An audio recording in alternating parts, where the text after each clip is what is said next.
Depuis plus d'un an, le coronavirus menace nos vies, nos ressources et notre avenir. En Afrique, nous en avons subi les conséquences sournoises. Les écoles ont fermé, les services publics dont la population du continent a tant besoin ont diminué et les centres de santé, de vaccination, de nutrition, la protection sociale, la protection des enfants et des jeunes contre toute forme d'abus. Tous ces services vitaux sont en recul. Les enfants et les jeunes d'Afrique sont les victimes collatérales de la Covid-19. En Afrique, la Covid-19 est une crise pour les enfants car elle met en péril tous les progrès réalisés en Afrique ces dernières décennies. Heureusement, aujourd'hui, nous avons des vaccins. Chaque année, les vaccins sauvent des vies. Les vaccins font partie des plus grandes avancées de la médecine moderne.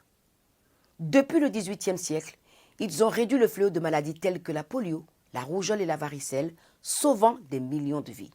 Pourtant, aujourd'hui, certains veulent vous convaincre qu'ils seraient dangereux. Alors nous avons deux choix. Soit nous choisissons le camp de la peur et de l'immobilisme en écoutant les sirènes de la suspicion, et cette pandémie viendra ruiner notre avenir à tous. Soit nous choisissons de combattre avec ce que l'humanité fait de mieux en étant confiants vis-à-vis des progrès scientifiques et solidaires entre nations et entre générations.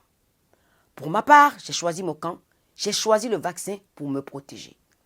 Je m'associe à l'UNICEF pour demander un accès équitable aux vaccins en Afrique parce que la seule façon de vaincre la pandémie, c'est de s'assurer que la vaccination est accessible à tous. Pour que chaque soignant, chaque enseignant et chaque travailleur social offrant des services essentiels aux enfants puissent être vaccinés le plus vite possible. Pour que nos enfants retrouvent le chemin de l'école, pour que les plus vulnérables retrouvent les services essentiels à leur survie et à leur épanouissement. Pour que nous puissions redémarrer les campagnes de vaccination pour d'autres maladies telles que la rougeole, la diphtérie et la polio qui ont été momentanément interrompues.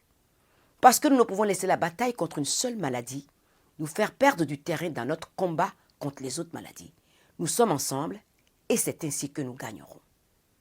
Je m'appelle Angélique Kidjo, je suis une ambassadrice de l'UNICEF et je me réjouis d'être vaccinée contre la Covid-19 une fois que le vaccin me sera disponible.